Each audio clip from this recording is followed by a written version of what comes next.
What's going on, guys? Aaron from Top Tier Gaming here, and today I'm coming at you with an updated hand trap tier list for post Photon Hypernova. In the next coming weeks, people are going to be having their, pre-release, and people are going to start getting Hypernova cards, and I just want to update the hand trap tier list for what is a very different format than what we are in now. Hand traps have definitely taken a back seat since Power of the Elements to an extent. And really post Mavens and of course Tier 0 tier limit format. Power of the Elements, they were still okay, I guess, but hand traps have taken a back seat since our Nationals format for sure, right? But going into the next format, how do the hand traps line up? Is it better to play them or board breakers and things like that? And how do the hand traps compare mostly amongst themselves? It's going to be like what I'm rating in this hand trap tier list today and sort of my thoughts about these specific hand traps going forward. But before we hop into it, I do want to let you guys know, Discord link down below along with all of our other social media links. Also, I am extremely close to 13,000 subscribers. I think by the day this goes up, we might hit it. So if you do enjoy this Yu-Gi-Oh content, feel free to like and subscribe. It really helps me out in what I do here on the channel. So yeah, let's start talking about the tiers I have here, and then we'll start, rating these hand traps. So starting up here, I have like a new tier that I normally don't have. It's called Irreplaceable. There's some hand traps that fill a certain role in the game that simply can't be replaced, and it's really hard to rank them because either they're very good or they're not good at all based on either the meta or the situation you're in, and that's why I've given them their own tier. It doesn't necessarily mean they're always better than the meta hand traps, is why I've called this meta. Maybe there's a better way to do that. Leave down below how I should sort of rank this tier. Or how you think I should, because it's going to look kind of weird by the end of this video. But then we have meta, which are the ones you might want to main deck if you're playing hand traps, or maybe find in your side deck. Strong pick are like more situational or deck specific, or cards you want to run additionally to like the meta picks or other cards that are just good. Decent, they're okay, but maybe they're outclassed. And then not this format are hand traps that just aren't good this format simply enough, but might be good in a different format. They're not like generally trash, but this format, they're just not performing. So yeah, those are the tiers, and we're gonna go kind of in order here. And again, this isn't every hand trap in the game. Like, there's so many hand traps that either aren't good like most of the time. These are the generically good ones. Of course, like you see Saravis or Engraver of the Mark aren't like on this tier list because they are not relevant enough. Like, no material, they exist, but they're not on this tier list. So yep. Starting off, we're going to start with the Bestials, which I think is one of the more interesting hand trap sort of archetypes to go over post Photon Hypernova, because they do get a new Bestial monster who is insane, but the Bestials themselves, if Kashitra is being played to an extent like tier limits, and you have the meta being essentially Sprite, Tier, Fluanderies, and Kashitra, along with some Labyrinth potentially and some other good mid-range decks that are in there. The Bestials are really good right now because there's so much tier limit. That's why you'd want to main deck them. I'm not sure if you want to main them going into next format, because if tier limit is 30% of the the lineup instead of like 50 to 60%, they'll be less good. That being said, it's either strong pick or meta. I still kind of want to put them in meta because I do think they'll be played. At least Magnamut himself with like one Druis Worm, playing a small package to deal with tier limits to an extent, but not so many that you're bricking versus Kashitra. I don't think we'll be playing like 9 Bestials as we have been for a lot of this format. But I do think it's still a really solid hand trap type. Ash is something I'm also not completely sold on because like it hasn't been good at all. However, next format with Book of Eclipse being potentially in the format, I'm feeling like people might want to play Ash more. If Book of Eclipse destroys your deck, say you're playing Kashitra, Ash is going to be something you kind of want to play. And I'm tempted to put Ash in meta, which seems really weird because it just hasn't been that great. But if you're like a hand trap deck and you want to play hand traps, I feel like Ash is a really good one. And I know Ash isn't like super insane, but as far as hand traps are concerned, I still think she's one of the best to play. If Book of Eclipse doesn't get played to anywhere near an extent, I think you can move her down here. But her negating a board breaker is good on top of, dealing with some Kashitra effects. It's still okay versus tier limit. Sprite are going to be playing this. I think it's a fine pick for sure.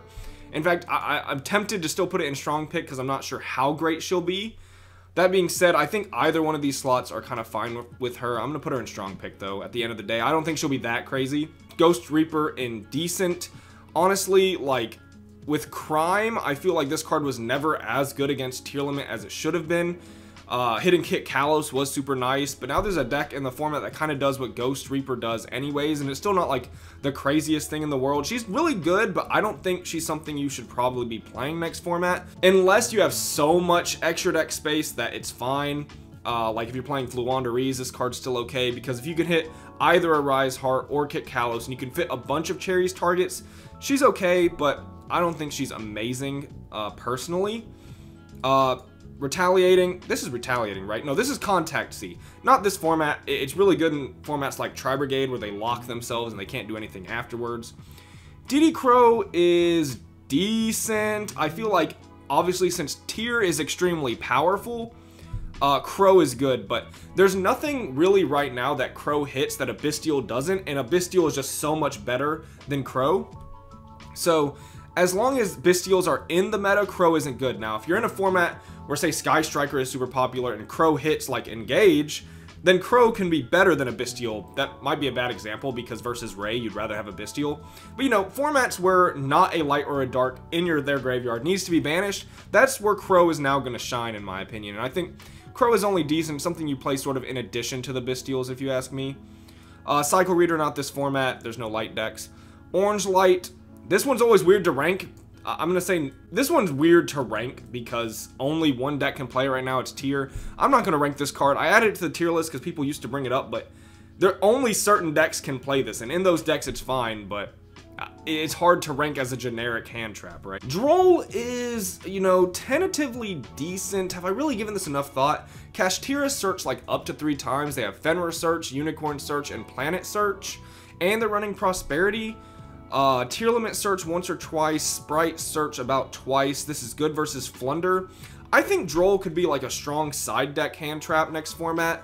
Obviously it's great versus Fluandereeze. It seems like it could be okay versus Kashitra. The thing is, like, yeah, you stop a couple of their searches, but they can still play under Droll. Unless you hit them on a Prosperity, right? Same thing for Sprite if they're playing Prosperity.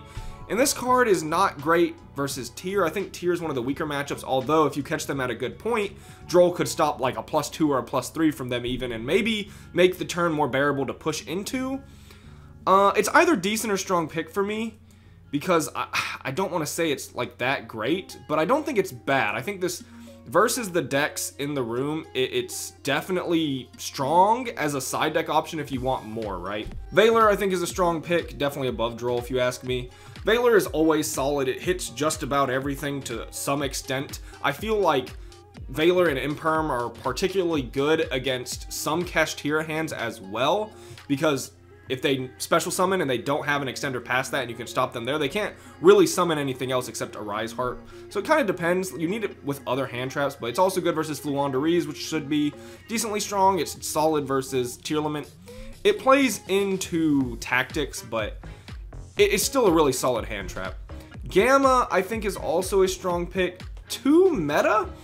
Here's the thing about Gamma. I think it's been a very strong card, but now we have more than just one D-Shifter deck, right? Like, when you think about Dimensional Shifter, you really just think of Fluandereeze in the previous meta, and sometimes Sprite. A lot of Sprite players play at either side, some main, but it's not like you don't think of Sprite as a D-Shifter deck all the time. Fluandereeze for sure. Now you have Kashitra, Sprite, and Fluandereeze that all can play D-Shifter.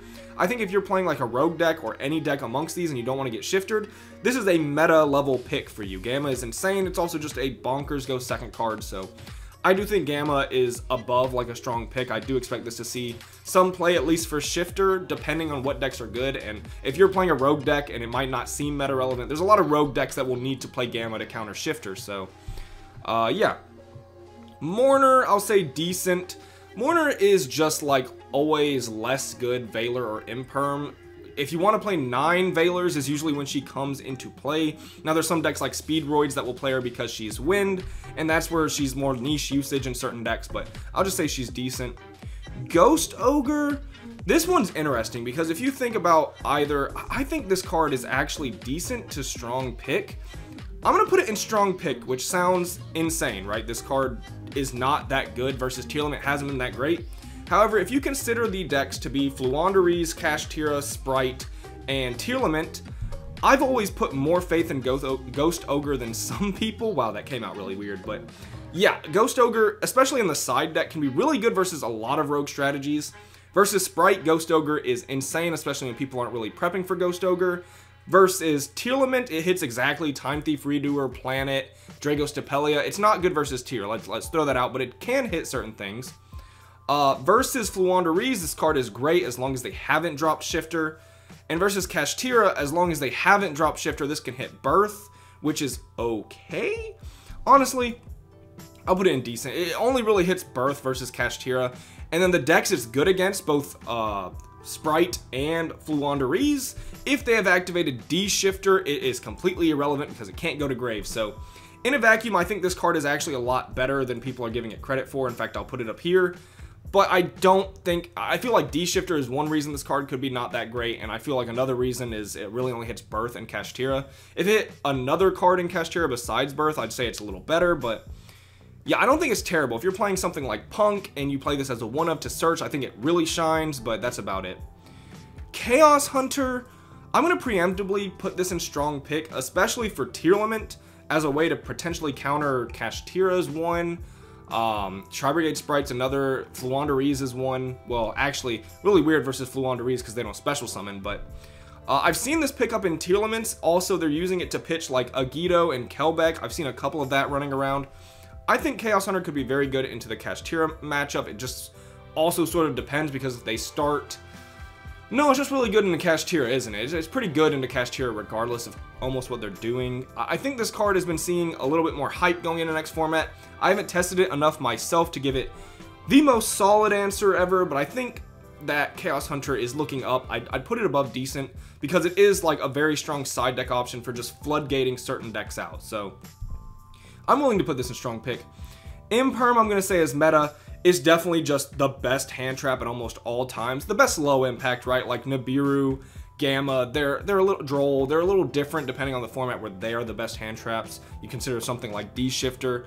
But as far as a low impact, I feel like Imperm is almost always unmatched because it doesn't play into tactics or tasking. But yeah, I feel like, especially with those being popular, we don't know how popular they'll be per se, but Imperm plays around those, which is huge. And I feel like that's Imperm's biggest thing.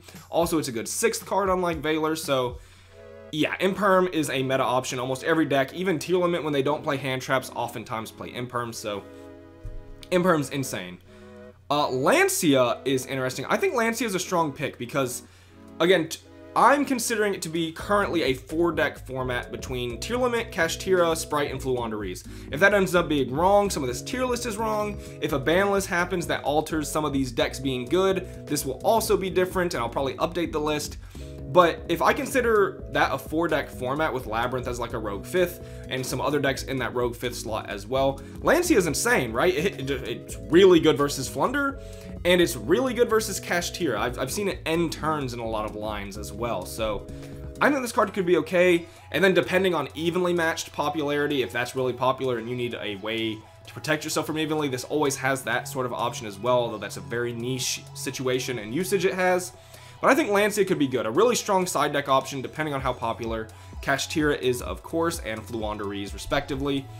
Yeah, I think Lancia is really good. Nib, I don't want to put it in meta. I'm still going to put it in strong pick. It's so tough. It's so tough how to rate Nibiru. Nibiru is always weird to rate. I think a lot of people are thinking meta because it's just like, it's said to be good versus Kashitra, which it is. It's insane versus Kashitra. I'm willing to put it in meta because it is that good versus Kashitra. And if you open any other hand trap, especially Imprem or Baylor, with it, it's instantly insane. At that point, it's great versus Sprite. It's great versus Tearlament.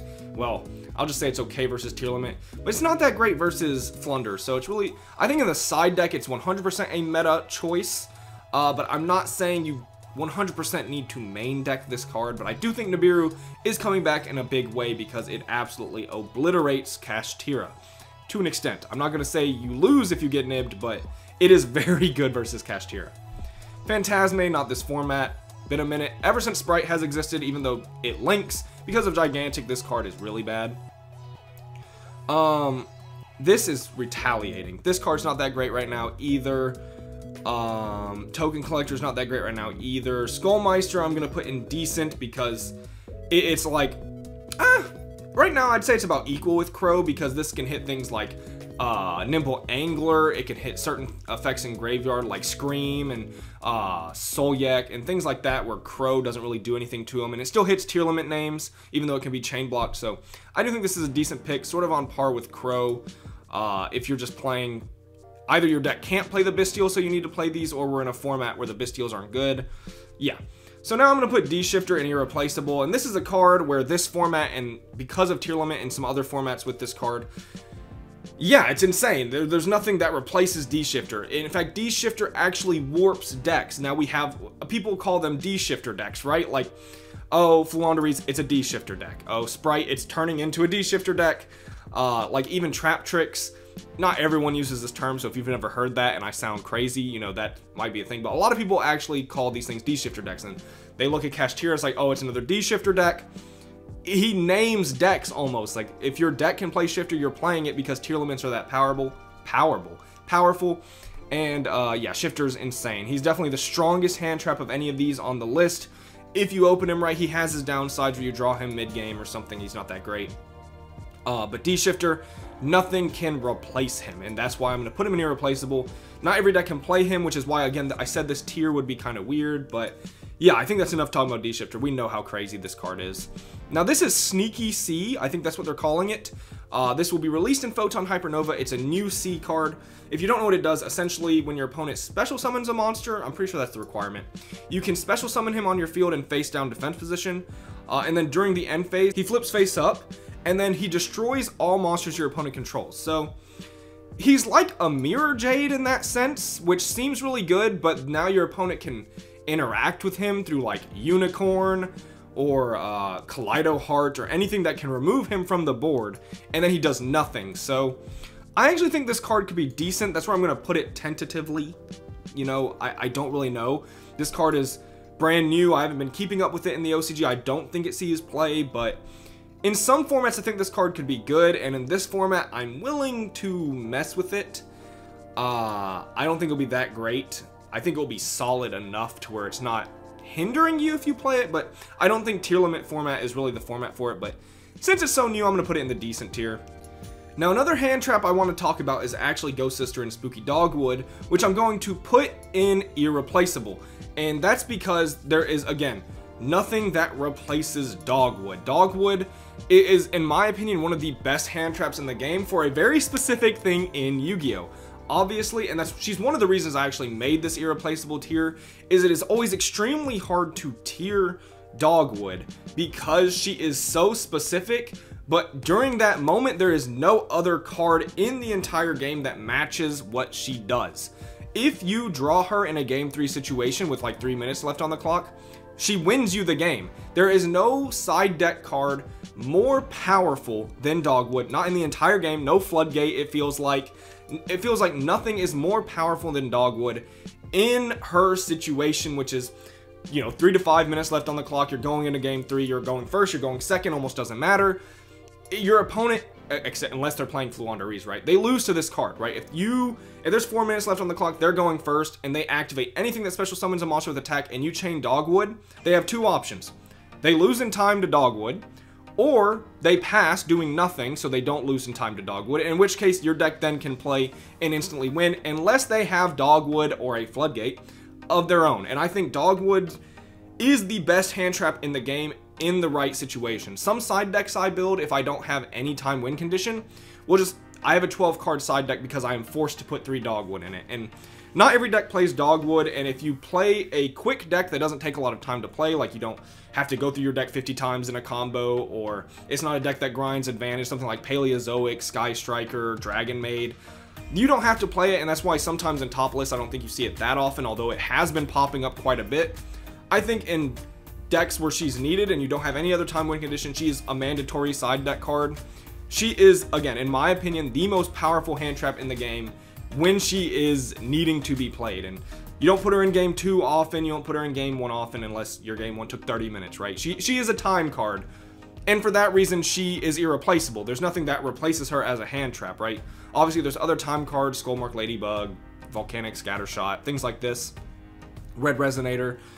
And Dogwood is in that category. I think as a hand trap, again, irreplaceable. So that's going to be it for this tier list for me. I'm probably going to remove Orange Light. I just can't tier it. It's impossible to tier because it can only be played in decks with fairies, right? So, yeah. Let me know what you think of this tier list. Did I miss a card? Leave that down below. I'll be sure to read it.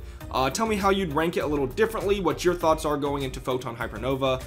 This has been the Hand Trap tier list update. Hope you guys enjoyed. This has been Aaron from Top Tier Gaming. Bye, YouTube.